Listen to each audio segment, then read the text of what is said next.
Welcome to the Mind Body Home Show, Growing into Health. Today we explore the connection of talent, community, and the subtle energies that shape our lives.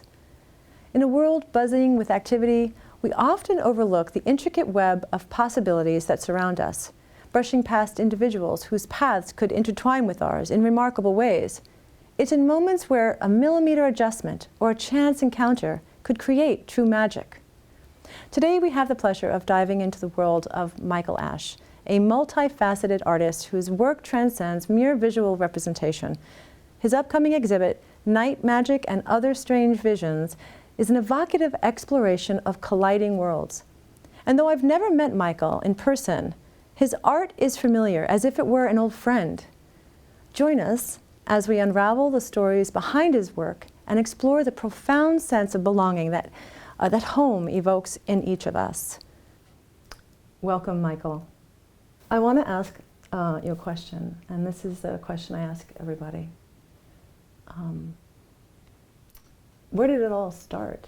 Was there someone in your life early on that gave you a sort of, got you inspired, or you felt a teacher? Was it somebody in your life that you felt really got you started thinking about the field that you're in? First of all, I got in trouble because I was always making artwork and drawings during class and in 5th grade, and I still remember his name. It was easy because he was the only male teacher I had in elementary school.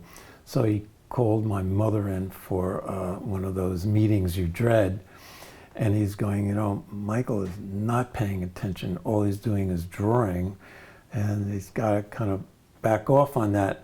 And I have one of them here, but you know, it's really good. Hey, the other kids are drawing stick figures, and look, it's a full figure. He goes, and I'm going, wow, okay. And then in 6th grade, I made a painting, and the classmates were going, whoa. They were reacting to what I made.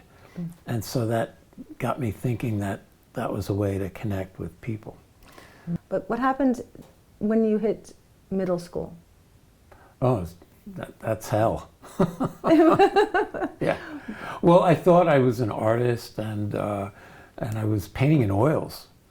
But did you have any formal classes at any particular time in that early time? No, not really. Just art class in school, and I probably wasn't really very good. But I went to New York Tech for art, and that's when I latched on to photography by my junior year, and that took off. I still was doing sculpture. That was my major. Sculpture was your major? Yeah, and graphics, dual major. Well, this is interesting because when we spoke earlier, we connected on our alma mater, and New York Institute of Technology, we both graduated from. And we had some of the same teachers. John Murray, who when I was in school was the dean of the arts department, but he was your professor. Yeah. And when I first saw your work, and I've seen a lot of artwork, but I felt drawn to it in a way that I haven't been drawn to by other artists. And I think it's because of this connection. Well, he was a big influence on me. In fact, he kind of introduced surrealism. I mean, it was an art history class. I took 3 years of it, so 6 courses with him. And he really introduced surrealism and humor into art. He would always give the dirt behind the artists' lives, who their parents were, and push them like Delacroix, and he got the prime spot at the French Academy, those kind of things, because he was the illegitimate son of a minister. That's why. That was kind of stories. Yeah, and he was he smoking in class? I don't. Oh yeah, oh sure, chain Smoking in class. Those are the days. But photography was never a major at New York Tech. You could only take four classes, but I had 2 really great teachers. Tony Nobile, who you wouldn't know, he was gone by the time you were there. He chose you. I didn't realize that. He would choose certain students and give all his energy into them, and I was one of them, which is not right, not not right. Later when I taught, I would try to bring everyone up. When I became his assistant, most of the students complained to me that they were so happy I was there because I was the only one paying attention to him. He would ignore everyone else. But then Neil Scholl, who you did know, we became close friends. And Neil, what a wonderful man. Yeah. You know, in regards to the arts and photography, where did you then take your photography once you decided that that was where you wanted to go with it? Well, coming out of art school, I was an art photographer, and that's the way I looked at it. There was a lot of this sculpture in my photography. I really thought in 3 dimensions, even though I was a 2-dimensional medium, about form. So that really influenced my images. But also Cartier-Bresson and W. Gene Smith were photojournalists that had a lot of design in their photographs. And I slowly moved into photojournalism. But when I first applied to Newsday to get a job, they say, we don't need photojournalists. We want newspaper photographers. And so that didn't work out so good in the beginning. But that photo editor left and a new one came in. And I brought my photo essay of the homeless to them. And they had never seen a photo essay of the homeless in suburbia before here on Long Island. Sure. And they went full bore with it. I page 1 and a whole feature section. Wow. But the day I was about to be published, I said, wow, my big day is tomorrow. And I'm driving and I'm listening to the radio and they go, and the Challenger is just blown up. I go, oh, this is terrible. No. Oh my God, those poor astronauts. And they go, oh, and I'm screwed. No longer the front page. No, not at all. But 2 weeks later, they went. They did. Good. They did run it. That's good. So that started the whole career It did, for you. and they hired me. And that's great. And then, so how long of the career was that at Newsday? 22 years as a staffer, and then I freelanced. And I had previously freelanced in the New York Times. An essay on the refugees on Long Island was published by them. I see a lot of work in your home, but I don't see photography. No, it's not up. Next show. Okay. It will be 50 years of photography. Interesting. I'll title it simply A Life in Photography. Not even a retrospect. It will be a retrospect. It would make me print some of the things that I've been holding off on. And I think it would be a really exciting exhibit. Wow. Well, I know that you have a show coming up. Yes, but it's very different from going back to my art training and sort of a collective of visions I had. Where they all came from, I don't exactly know. There are assemblages of many different materials. You find objects and get inspired by the object itself. Yeah, they really don't have a lot in common with each other because I try to make that each one different. I know that someone said to me, well, what's the theme? What's your theme? Oh, someone actually... I don't have a damn theme. The most recent one, let's talk about that one, the owls. Mine was titled simply Family. And it really goes back to, even though I have all this art history in me and so many visits to museums, I don't really think about those influences when I start making a piece. I just go to it. But it just happens that even today, New York Times, there was a Metamorphose piece of it's Roman and it's a god, Jupiter, and he's winged with a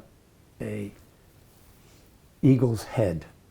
So these symbols go back to Mesopotamia, where they take a human form, but yet an animal creeps in. And so this is the only piece where Joan Harrison, my wife, she handed me a collage, and it had no head, and it was a body with an old medical book page that had been glued over it, and she had painted a woman on it, on this medical page, and she didn't use it. It was just like a scrap to her. Oh, look at this, and then boom, that just started me off, and I cut the arms off, added wings, and sculpted the owl's heads.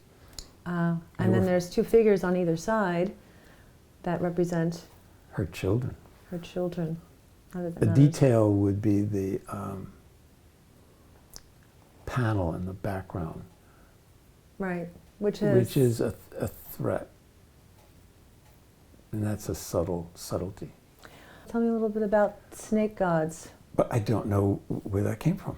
Oh, it just came out of you. Yeah, it just stuck in my head.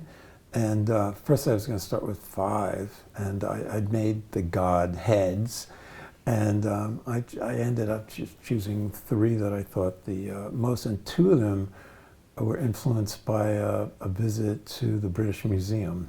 And they were in a case of small sculptures from Mesopotamia that were 4,500 years old.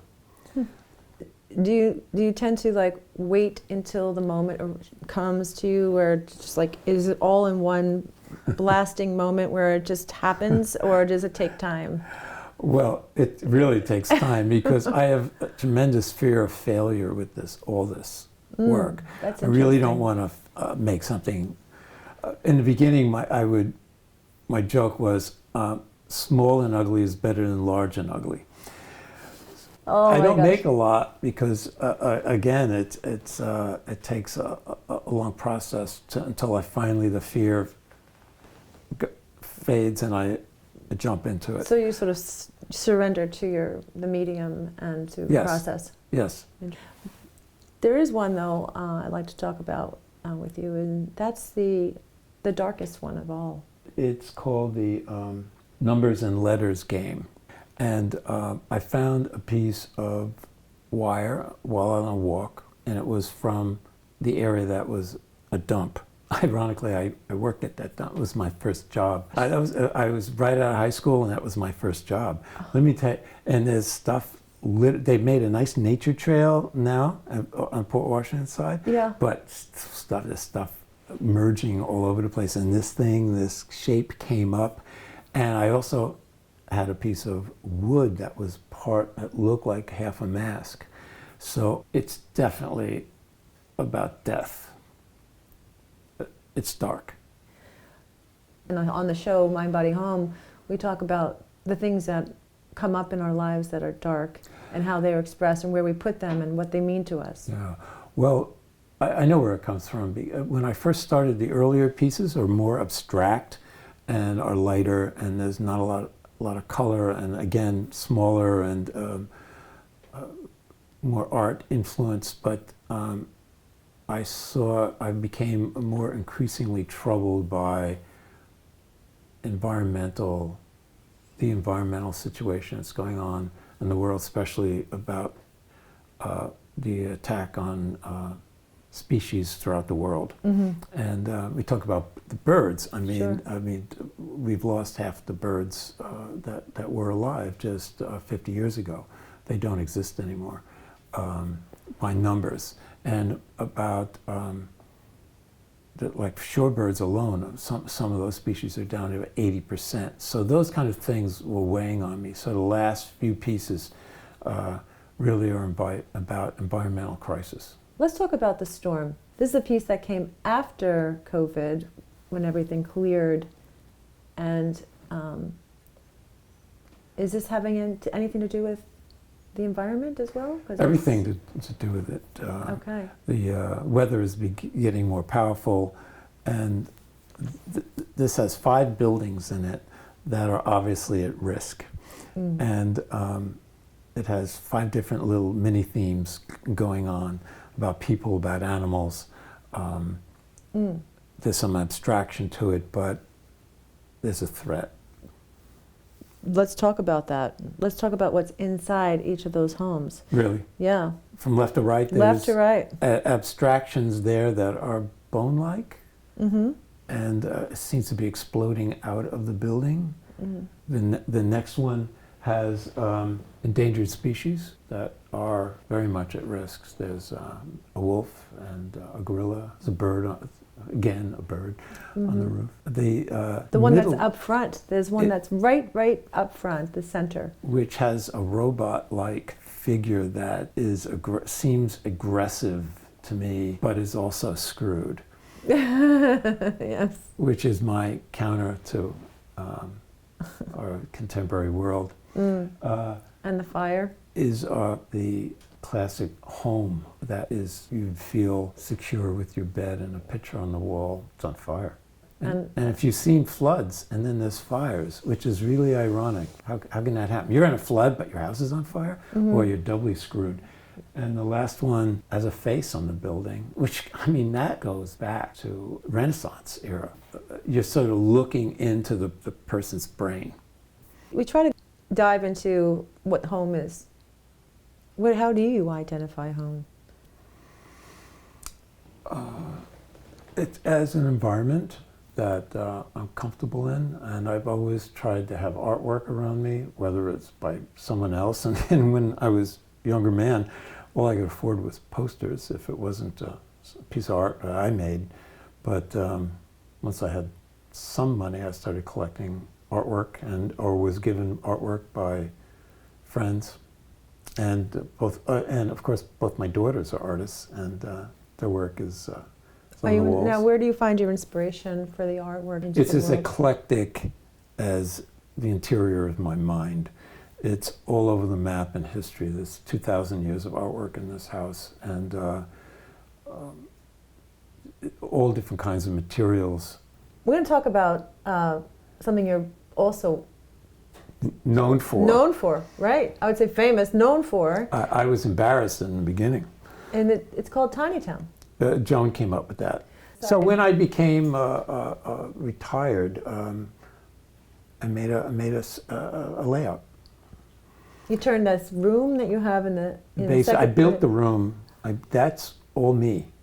Everything. I built the room, the table, the electronics. I didn't know any of that stuff.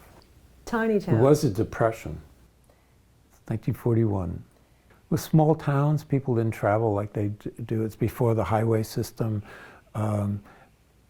People were very dependent on the trains. And it also, well, just a detail, you also had diesels and steam engines still. You had both. And the railroad was very important, stopped right downtown. And there wasn't as much suburbia. So people were really on the streets. They really needed that hardware store, and they shopped downtown, not like today. Do you have a plan for it? Well, I'll tell you, to be honest, after I stopped publishing, I mean, 650,000 people would see your page one, Sunday page one, and I was published maybe 10,000 times over my career, and just doing the math, it's easy to get to that number, and then I disappear completely. Would you want to talk about that? It's about insecurity. It's like suddenly you're no longer you don't that have person. that medium. Did you and feel I knew safe? it was going to be hard. Did you feel safe when you had your camera with you? Yeah. Oh, yeah. I photographed brain surgery, and it's between you and the camera. Oh my God! And did you have to operation. have a special thing around your camera so that it wasn't? No, it was a little safe distance, and they had Rolling Stones playing very loud, and the PR person with me said, "It's a 14-hour operation. Anything to keep the surgeons alive." They've speeded that up since. Wow. It's much quicker. Yeah. Tiny Town is like you would think like the most normal. Yeah. Of them all. Yeah. Children will say, is creating your own world, creating your own little space that you're not God, but you're the creator of this environment, this with the people, how they react. It's all small. It's all contained. Do you see yourself healing through your art? Is there a healing aspect? Like Being able to express yourself is healing. Right. Thank you, Michael. Thank you for being part of this Mind Body Home show, Growing into Health. Thank you again. You're welcome.